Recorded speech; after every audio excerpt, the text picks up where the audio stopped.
Okay, I'm thinking that we should good. Might as well start. Think we should start? Well, this, believe it or not, is August. Doesn't feel like it, but it is August. It's a great month. It's my birthday month. Well, it's Doc's birthday month. What's that? Oh, No one show up? well, Doc is here and Joe Dan is here, so that'll have to do. Who are you talking to? Hey, Mike. You can sit in a comfy chair if you'd like. You're in this Mike. corner, huh? Well, Come he's on ready to around. play ball here. You need to take the easy chair. Yeah. Yeah. Let's save that just for you. This is probably the wettest August in history. I haven't heard anyone that said that yet or not.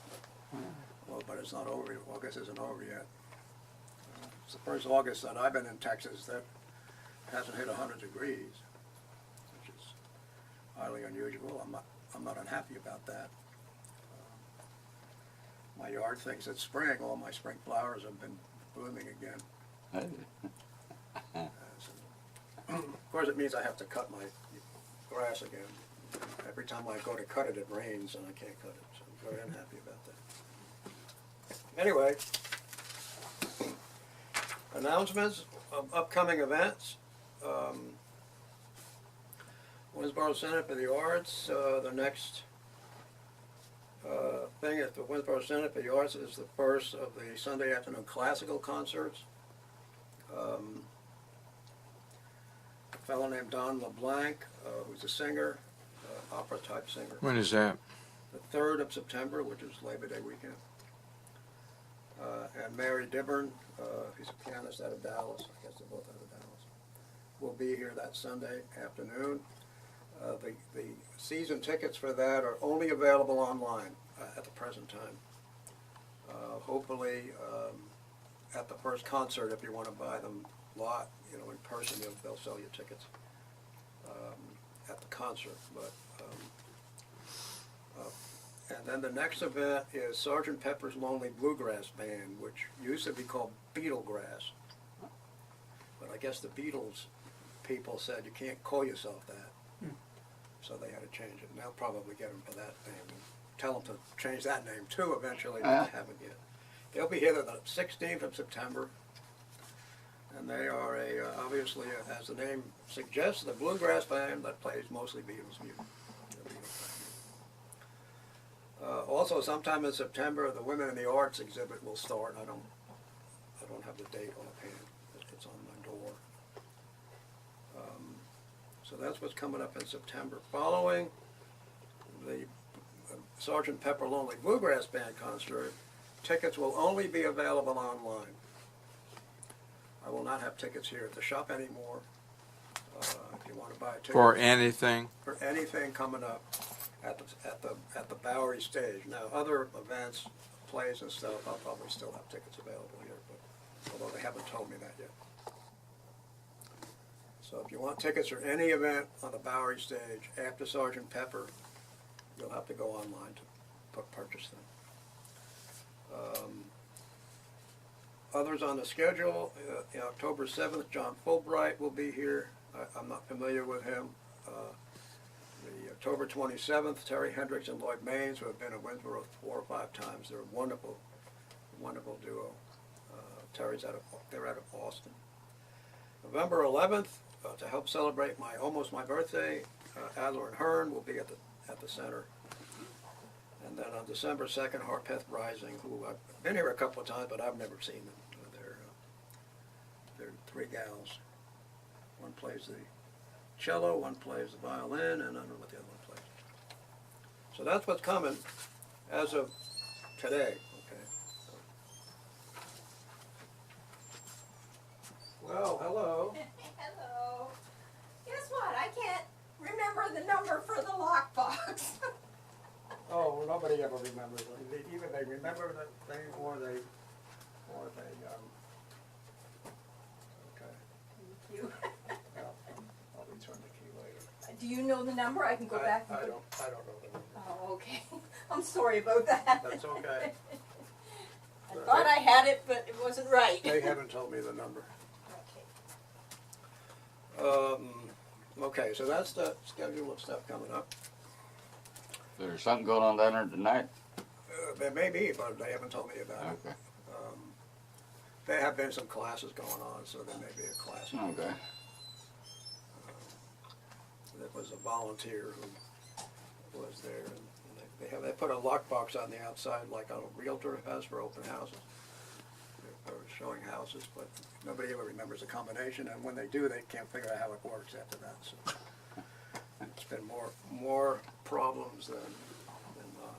Anyway, last week I read out of this a year or so ago a couple of poems, and then last week I decided to revisit it and start just going through it and reading selected poems out of it. It is very similar to the Duck's book. It's called Ballads of the Great West, Woohoo! and it includes both songs and poems. Oh, that's Austin and Alta 5. Yeah, I've got that book. Absolutely, that is. Yeah, I have that book. You do. I've had it for years. You're gonna sing. You're gonna sing your poems. I'm not going to sing my poems Okay. because if I do, you'll run for the hills.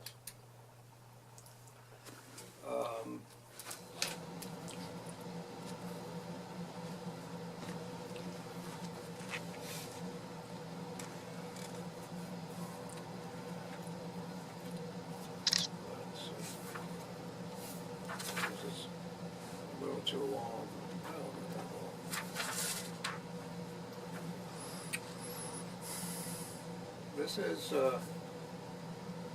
This is called.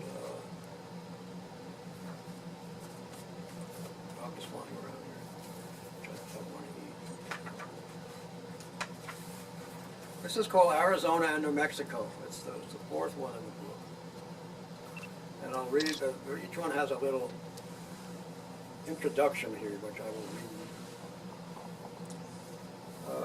It says, by a soldier who had spent 3 years of service in the two territories, Private George Canterbury. In poignant vein, a keen observer and skilled satirist evokes an array of images which might have turned the gentler breed toward more hospitable domains. It didn't. Quite the contrary. The restless and the adventurous rushed headlong into the West to engage a particular brand of malign nature in sinew-to-sinew combat. It's from W.H. Beadle, The Undeveloped West, or 5 Years in the Territories, published in 1873. And it's actually two poems.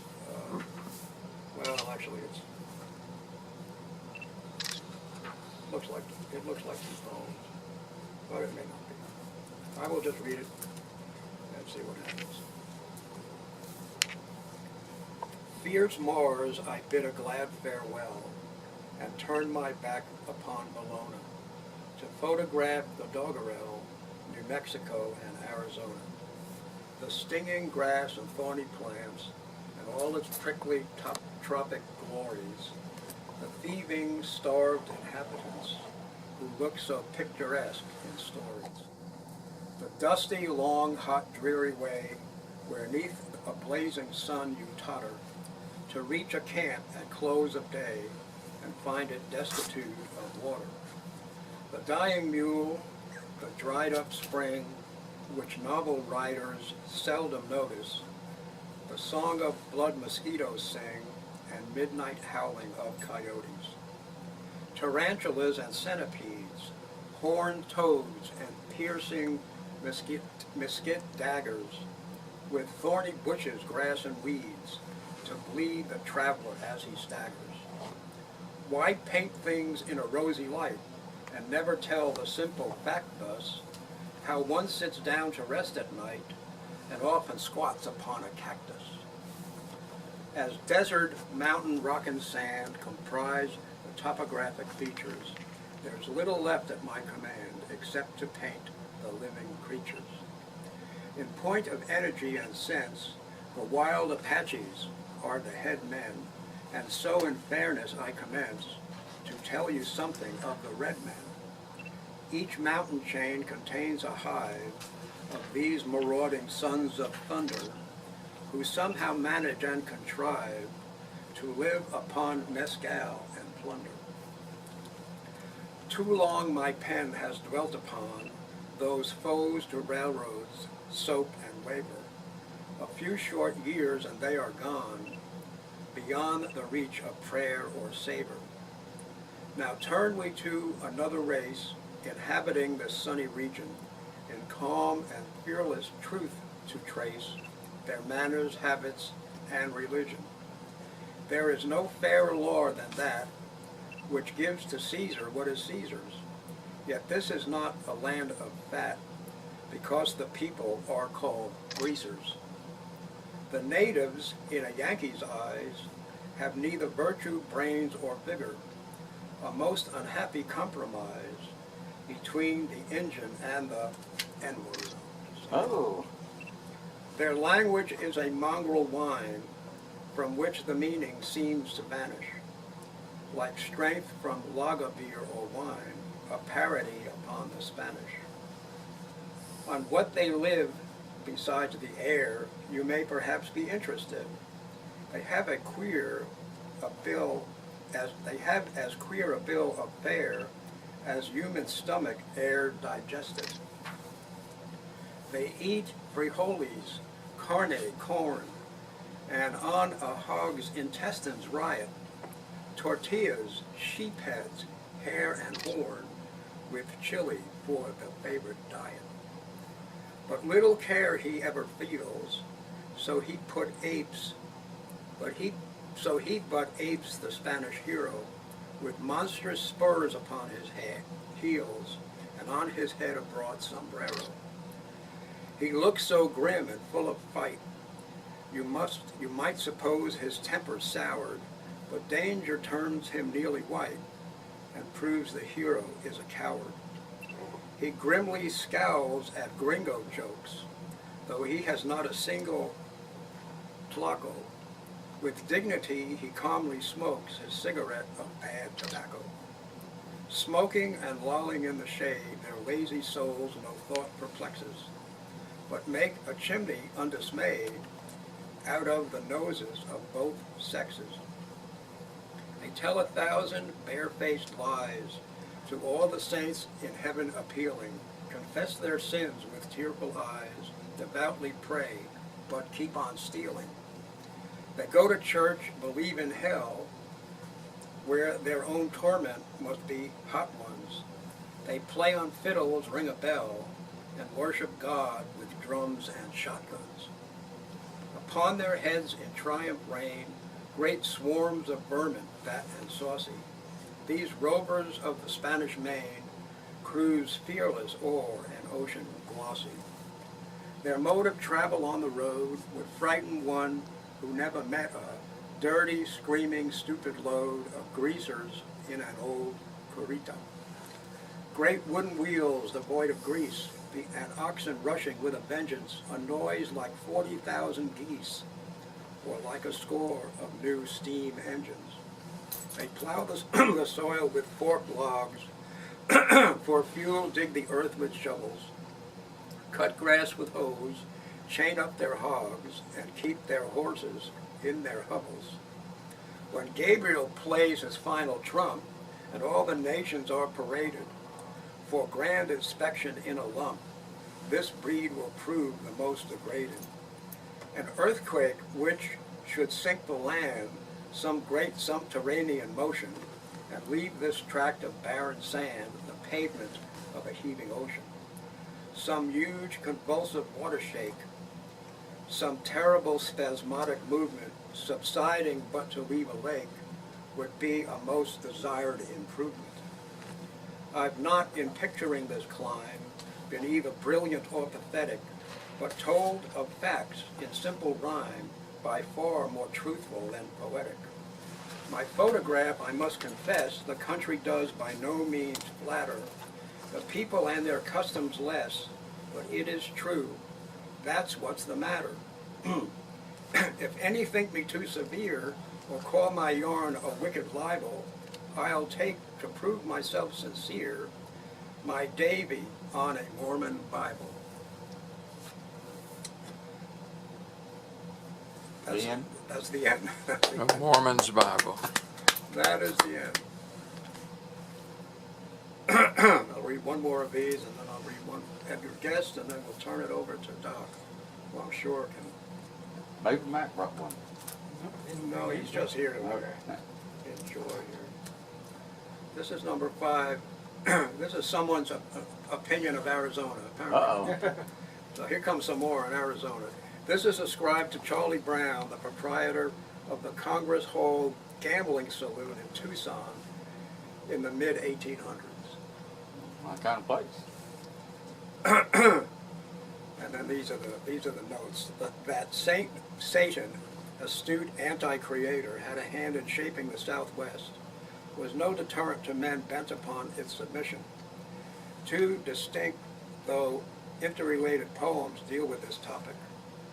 Someone's opinion in Arizona given here, and Hell in Texas, of which Alaska, or Hell of the Yukon, which follows, is an obvious parody. As the very last frontier, Alaska merits inclusion here. And that's a manuscript out of the Arizona Historical Society.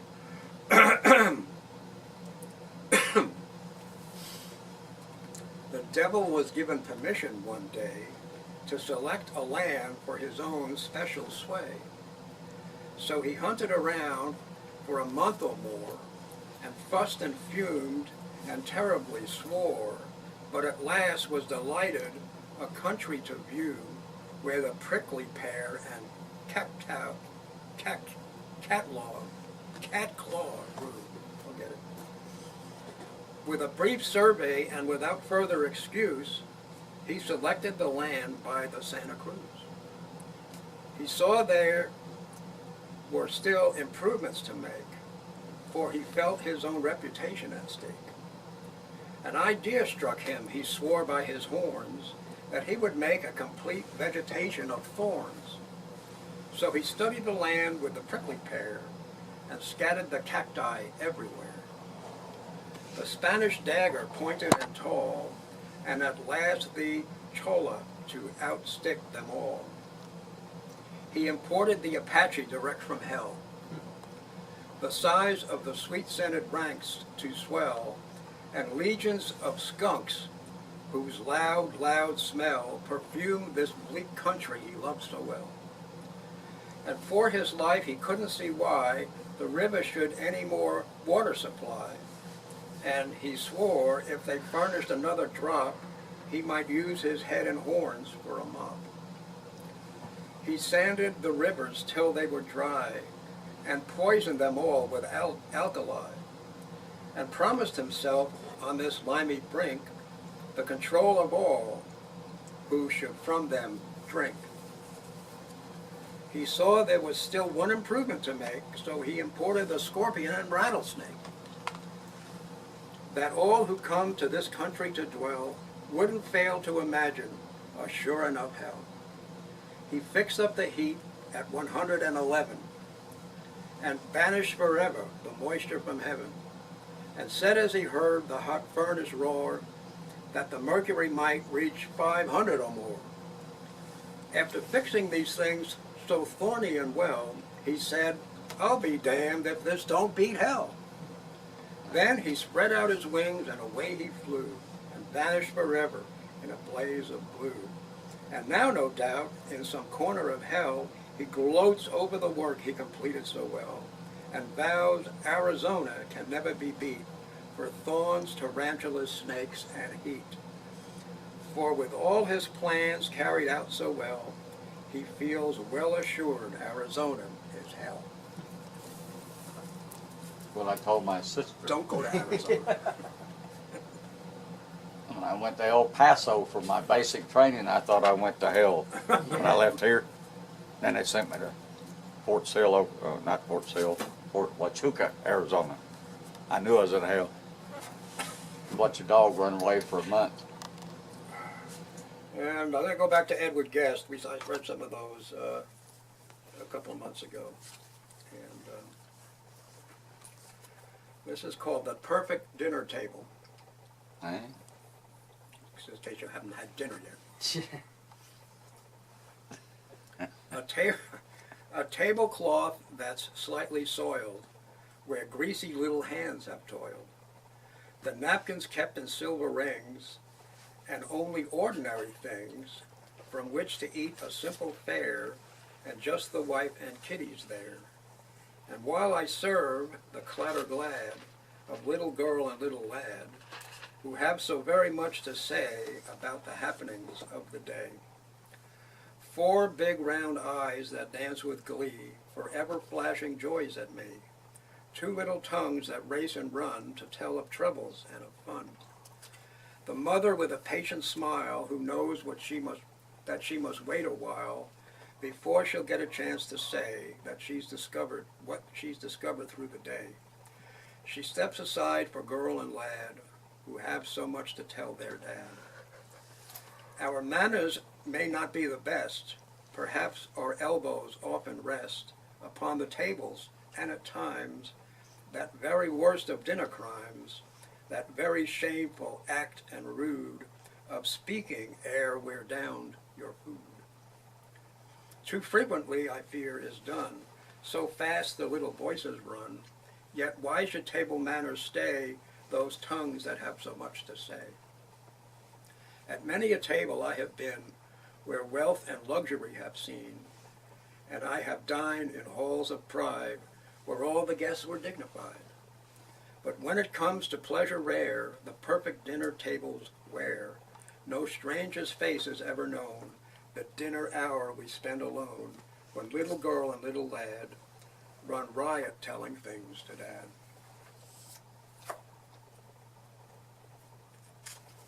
That's the end of that.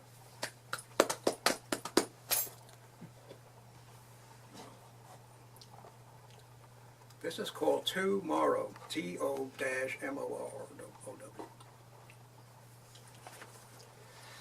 He was going to be all that a mortal should be tomorrow. No one should be kinder or braver than he tomorrow. A friend who was troubled and weary he knew, who'd be glad of a lift and who needed it too. On him he would call to see what he could do tomorrow. Each morning he stacked up the letters he'd write tomorrow, and thought of the folks he would fill with delight tomorrow. It was too bad indeed he was busy today and hadn't a minute to stop on his way. More time he would have to give others, he'd say, tomorrow. The greatest of workers this man would have been tomorrow. The world would have known him had he ever seen tomorrow. But the fact is he died and he faded from view, and all that he left here when living was through was a mountain of things he intended to do tomorrow. That's good. Every guess. Doc? That's on my list to do. What? We got free beer tomorrow too. Free beer tomorrow too. Good. You're buying, right? You're buying tomorrow. Yeah. Anyway, this is from the book Prairie Poet. It was a garage sale find. Well, good for you. Must be worth at least. Autographed by Arthur, Well, but that's worth an extra $1, so it's worth $3. That's good. Hope you didn't pay more than that for it. it's something you could find probably at Conrad's store. Yes? I did find out something he doesn't have. He doesn't have a Winnsboro annual. No, I don't. Any of the School annual? yearbooks? Yeah. I do have them someplace. I have them probably in storage some places. I know I got Did you some. try to buy one? Were you wanting to buy one? Yeah, Well, my he wanted a daughter's- specific My daughter's missing year. one. What year? 84. I see. I think I've got a couple, but I'm pretty sure they're from the 70s, or maybe even Oh. earlier than that. When Elizabeth Scott died, I bought her entire book, all the books she had. Really? She was a teacher and then principal of elementary school here in Winnsboro for years. We went to And she had several copies at different years of the time that she was in the school system as principal. And I have them someplace. I have it probably in a box someplace. Keep looking. She'll buy it. I got you a cash customer. Cash customer. All I right. could go hunt for those. I've got them. I know I've got them someplace. Well, I'll tell you, one way you can probably get one is to run a classified ad in the Winnsboro News. It might be good. I know of people who've done that successfully. Okay. Yeah. sounds good. Like I said, she's just missed that one. She don't know if her mom didn't Yeah. buy it for her, you know, or what. And I got to go back to the library and do some search for her on a newspaper article of her making a gingerbread house. Her and her mom was in the paper, so. This will go along with that, kind of that one that you just said, about tomorrow. But waiting, But this is called Time. why do it today when you can do it tomorrow? Yeah. If you decide to go the ad route, my suggestion, I think one of the keys to success is to offer a really good price for it in the ad. Okay. In other words, say wanted 1984 Tomahawk, WHS Tomahawk, whatever, and you know whatever amount you're willing to pay for it, Right. you know, and your phone number and whatever. Right. I actually did that on something that was not an annual, you know, but several years after Judge Souter's History of Winnsboro came out. It came out when I was still in high school, and I didn't even know about it, frankly, and found out about it later and wanted to buy one, and it was out of print. And Grayford Jones had printed it. He was editor and the owner of the Winnsboro News at that time. Right. And I asked him if he had any, back leftovers, even though it was out of print. Were there any somewhere on a shelf somewhere? And he said no. And he said, but you might try a classified ad. And I did. It had originally sold for $1. It was a little hardback book, you know, and back in that era. And so I decided, and I asked Grayford, how much do you think I should need to offer to get a good one? And he said, well, I don't know. They sold for $1. And I ran an ad offering $5 for one. And Grayford said, that ought to jar one loose. That was the way he put it. And I had 5 or 6 people call me. Oh, wow. And I should have bought all of them, you know, but I only bought one. Yeah. You know. Because, later they became, a lot of people were looking for them later. Yeah. When they- Well, they have They pretty much year by year at the newspaper office Right. on a shelf, but you can't buy them. They're for reference and. You're talking about what? the school the annuals. school annual. Oh, the school annual. We found them. Now the Yeah. updated version of the Will Souter book is also gone. It was sold out.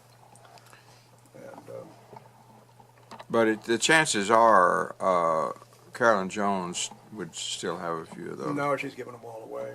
She's going to give me the rest of the note cards and postcards that they had, the nostalgic cards and They had a whole lot of those left.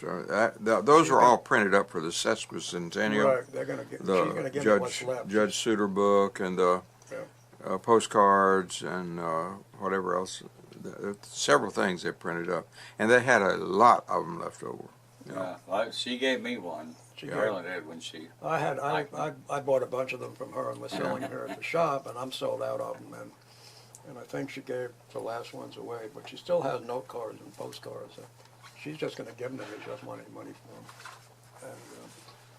And I still have, I don't have any postcards left, but I have note cards. The note cards don't sell as well. Nobody writes note cards anymore.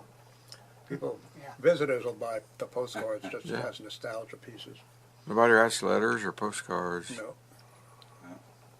I've got some in the desk drawer, one of each. I bought it. I don't know if I bought them from you. Bought them at a garage sale or somewhere. This poem's called Time. Time. When I was young, time was my friend. The days stretched endlessly ahead. And I made plans and I dreamed away the hours. Time was my friend. Suddenly, without warning, time became an enemy. The plans and dreams began to fade. And in their place, I saw the wrinkles upon my face.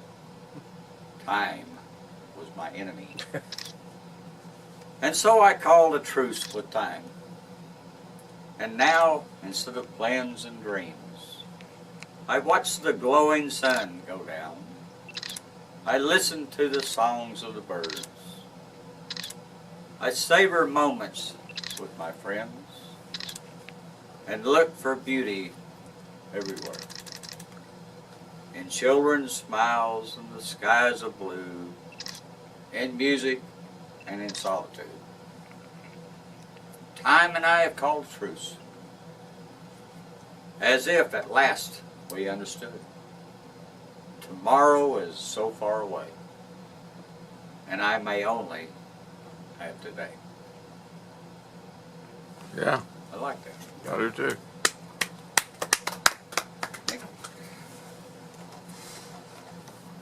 This one's called Golden Days. Oh, another thing on time. Talk about us. I don't Another know. thing on time. Yeah. On the golden days of childhood, free from worry, without care. Golden days of such contentment, days to dream and days to dare. Do not rush the days of summer. Catch them, stretch them every one. Too soon comes the chilly of autumn. Childhood ends ere it begun. Linger long in summer's glowing, watching fireflies in their flight. Stay and dream in the barefoot wonder, holding back the coming night. Oh, the golden days of childhood. Too soon over, too soon past. Slip like sand between your fingers, makes them magic moments last. The end. See if there's one more in there. Yes, you should read one more.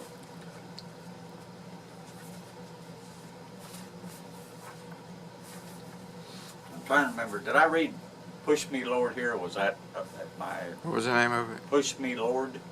I don't I believe don't so. remember. Okay. You remember? I took this to our, we have a share and prayer every Tuesday, every other Tuesday in the apartment complex, community room. I sing a couple songs. We talk about, prayer needs, or, if we have something that just really happened we want to testify about or whatever. So I read this poem because it touched me. It said, "Push me, Lord," is the name of it. Push me, Lord, and make me try a little harder. When I become impatient, when I complain too often and too much, push me, Lord. Remind me of thy infinite patience with me. Let me rise above being critical. Push me until I can find something good to say. Something kind, generous to those I'm finding fault with. Challenge me, Lord. When I think a task is too difficult, when there are no easy answers, no quick solutions, help me to use my mind that you gave me. Make me stretch it to the limits and more. Push me, Lord, when I get discouraged and start making enemies. Remind me of thy long suffering with thy stubborn children. Open my eyes to those around me, those who are less fortunate or slow. Push me into understanding and compassion when things look bleak and hopeless, when all around me there is despair. Push me until I find the words that bring home. Give me wisdom and the ability to use it wisely, that I might glorify thee and not myself. When things are going smoothly, when I start taking credit for success, push me, Lord. Make me humble. Whatever it takes, refine and mold me into the instrument that you can use. Remind me often. I forget quickly. So push me, Lord. Help me to grow in grace. And whatever path I choose, it must be wide enough that you can walk beside me. Push me when I start to stumble or to stop to rest too often. I'm frail and weak in my own strength, but I can do all things through thee. But Lord, there will be times when you must push me, for I am human. Thou, Lord, art divine. That's it.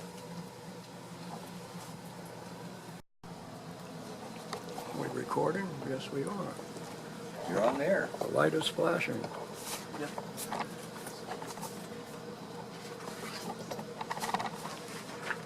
Come sit in the comfy chair. If I'm going to Hey. record this, I'm going to be comfortable. Oh, mercy. I'll start out with two announcements. Two? Two announcements. One is that tomorrow night, which is the third Saturday night of the month, we have a praise and gospel concert at the Quintessential Country Church, Tennis Chapel. Oh.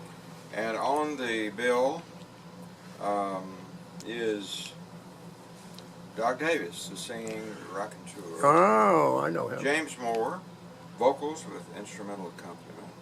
The Wendell Brothers, Travis and Todd, vocals with instrumental accompaniment. They sing real old-time gospel. Eugene Allen and the Wood County Line Bluegrass Band. They do super bluegrass. And George Jordan, the original Tenny Chapel troubadour, will be on.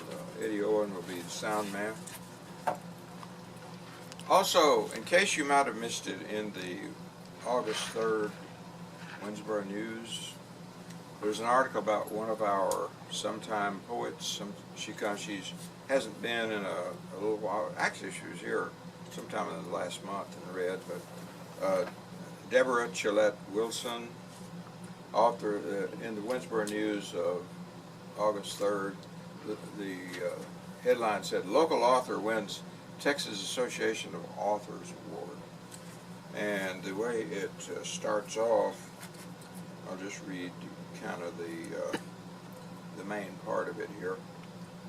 I'll read the lead and maybe one other paragraph. It says, Texas Association of Authors presented Deborah Chillette Wilson from Winnsboro the 2017 prestigious First Place Award in Women's Fiction at the Celebration of Authors Gala event in Houston, July 29. Chillette Wilson's book, Sanctuary Found, is in a novel about a woman who is running away from an abusive marriage and believes she has found sanctuary in a small rural town. But while she is struggling to change the direction of her life, her new hometown is struggling with who would have killed the sweet Miss Lucy. I won't go into further detail about the book, but it sounds like a historical fiction type book. This article ends by saying that Chillette Wilson's website is www.alifeofloveandbalance.com. She can be reached by email at deborahchillettewilson@gmail.com, by phone or by text, numbers listed here. So I was hoping she'd maybe happen to be here tonight when we could all cheer her on and congratulate her. But I've been impressed with some of the things that she's read. She's, I think, a very talented poet, and obviously a writer of historical fiction as well. I have several of her nonfiction I books saw some of you here in the shop. Yeah. She writes So mostly for women. Yeah, she apparently writes largely with a woman audience in mind. I'm going to read a poem that I wrote several years ago, and also I'm going to read a little introduction to the poem.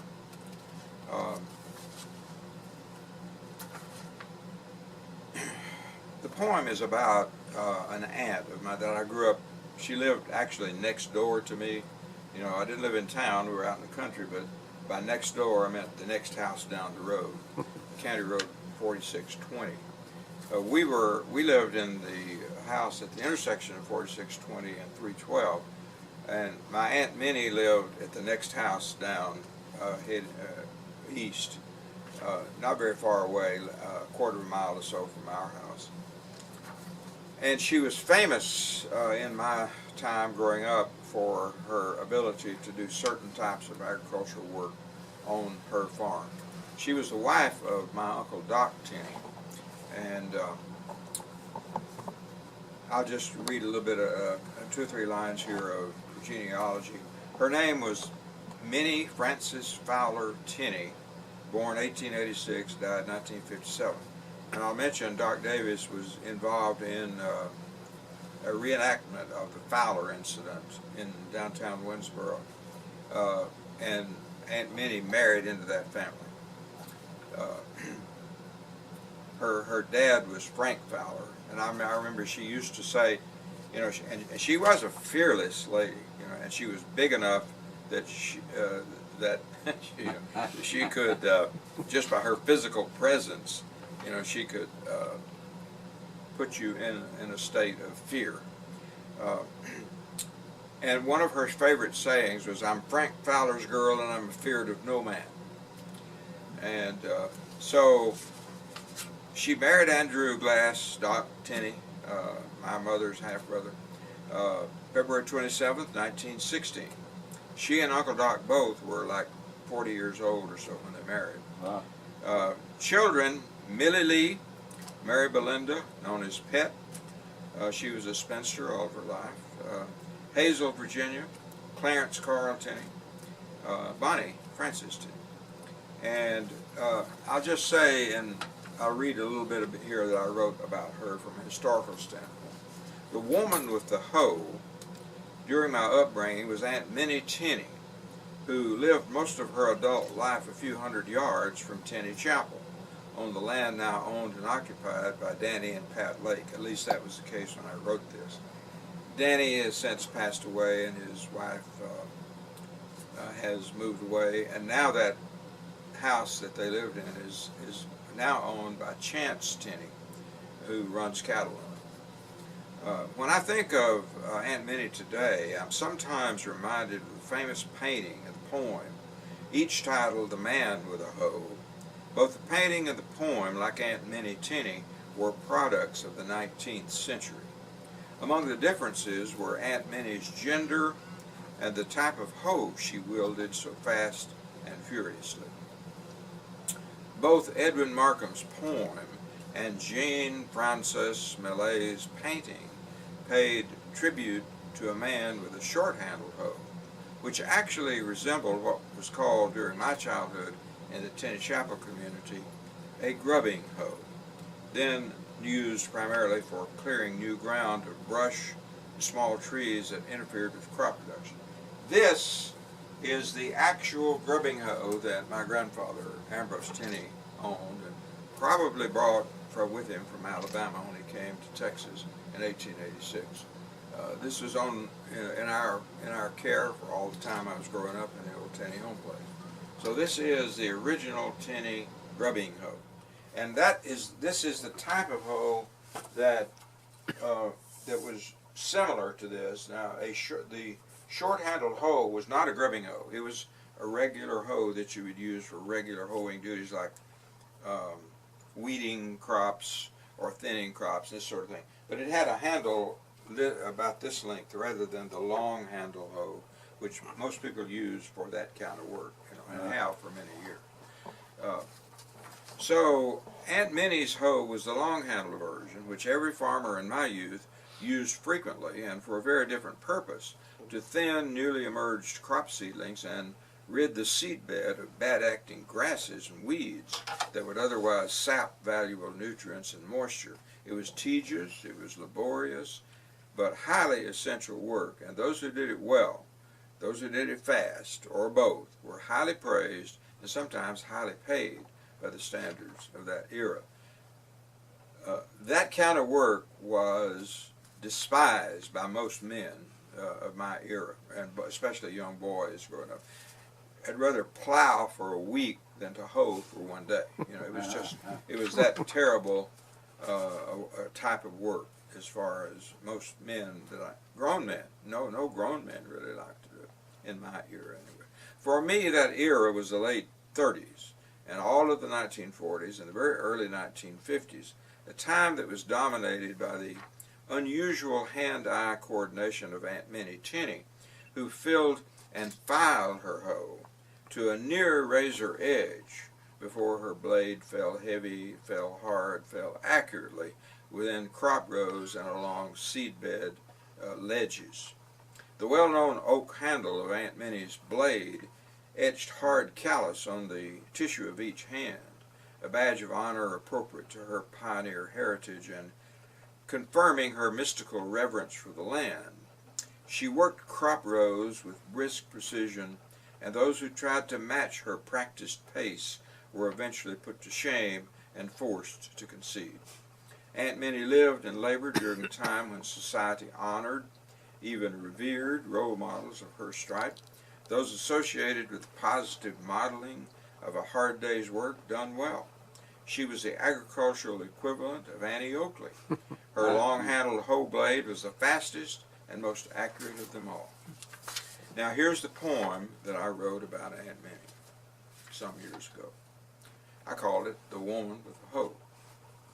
Proud Minnie, child of an earlier century, daughter of Frank Fowler, and feared of no man. Spinster for her first 3 decades, barefoot girl with chubby cheeks of tan. She viewed the world through narrowed brown eyes, topped with straight brown, tightly combed hair. Framing a pleasant yet unsmiling countenance, free of any makeup, no hint of worldly air. At age 30, she said yes to my Uncle Doc Tenney, who was himself already into his 4th decade. For the rest of their lives, they tilled the soil, resting a living with mule, Kelly plow, and hoe blade. She bore their children, cooked their meals, and as an equal opportunity with many toiled in fields of cotton, corn, and grain, where long-handled hoe technique defined her life. Minnie's hoe was always the sharpest. She filed it to a near straight razor's edge. Minnie's blade fell heavy, hard, and accurately within the crop row and along seedbed edge. The well-worn oak handle of Minnie's blade etched hard callus on the tissue of each hand. It was a badge of honor for her pioneer heritage, confirming Minnie's mystical reverence for the land. She walked the rows with brisk precision, expertly thinning seedlings, eliminating grass and weed. Those who tried to match Minnie's furious pace were eventually put to shame, forced to concede. Years passed, decades came and went. Proud Minnie's pace began to slow. The day finally came when word passed that Aunt Minnie had put up the hoe. But her legacy is unmatched in Tennytown. Her fame still the toast of church and town hall. Let's hear it for proud Minnie Tenney, whose long-handled hoe blade was fastest of them all. All right. How well I remember the time when I came in for a visit from somewhere in another state that I lived, and my own Aunt Maud, who raised me after my mother died, told me that Aunt Minnie has put up the hoe.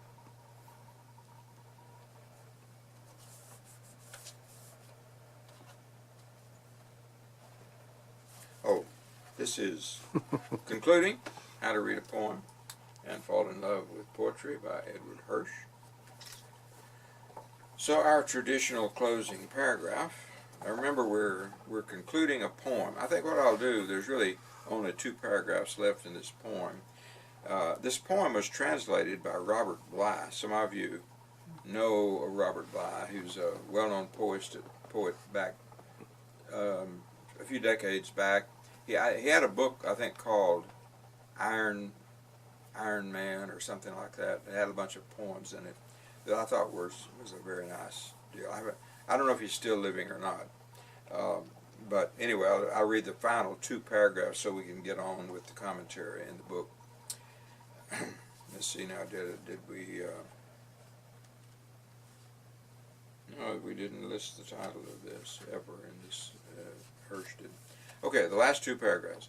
But death also goes through the world dressed as a broom, lapping the floor, looking for dead bodies. Death is inside the broom.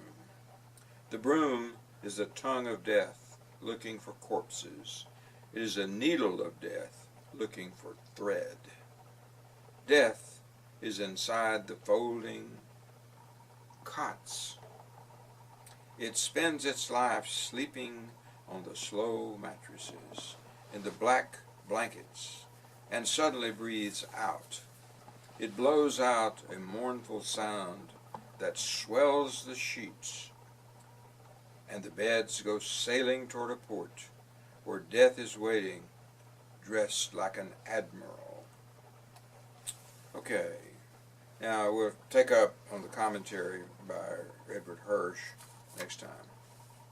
We're on, by the way, we're already up to page 38. All right, Right. Making progress. making progress.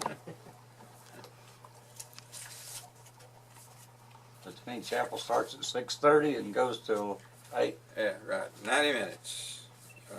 We start on time, we end on time.